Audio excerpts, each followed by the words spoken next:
Hello and welcome to Thought for February the 13th. Our readings are Exodus chapter 23, Psalm 77 and Mark chapter 9.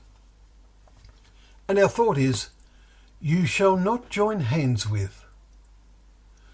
Shaking and joining hands is a physical sign of friendship, but Moses uses the term in an opposite context in today's Exodus chapter 23.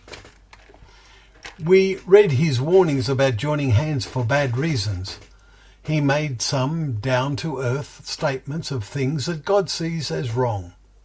Many of these are part of life today as men and women act in devious ways to cheat and deceive one another or the government. Now, these are the rules you shall set before them, God said to Moses in chapter 21 verse 1. You shall not join hands with a wicked man to be a malicious witness. You shall not fall in with the many to do evil, nor shall you bear false witness in a lawsuit, siding with the many so as to pervert justice. Chapter 23 verses 1 to 2. When Jesus said that we should love our enemies, Matthew chapter 5 verse 44, he had in mind things which Moses had said, as we also read today. If you meet your enemy's ox or his donkey going astray, you shall bring it back to him. Verse 4. Today's chapter in Mark finishes in a challenging way. Salt is good, but if salt has lost its saltiness, how will you make it salty again? Have salt in yourselves. Chapter 9 verse 50. What did he mean?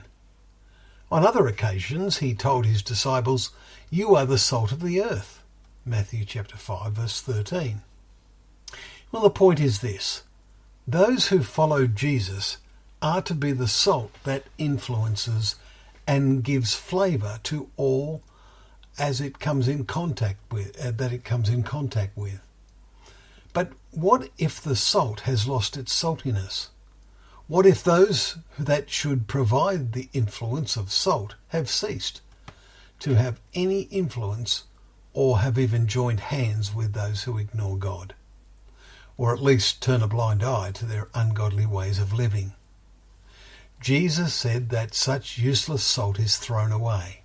Luke 14 verse 35. There is a really blunt message in Mark chapter 9 from verses 42 onwards. But it is said in a more complex language. The hell and unquenchable fire of verse 44 are part of a mini parable to convey the utter destruction of those found to be worthless. Here, Gehenna is the Greek word for hell. It is the rubbish dump outside one part of the wall of Jerusalem where fires continually burn to consume the rubbish thrown over the wall.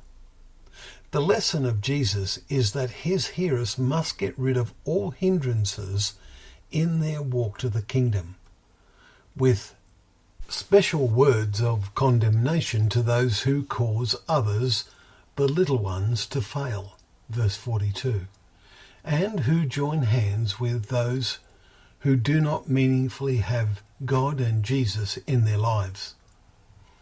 Meditate on Colossians 4 verses 5 to 6. What is your speech like? Well, thank you once again for joining us for Thought for the Day, where together we can open up the pages of God's Word, knowing that that Word is a lamp to our feet and a light to our path.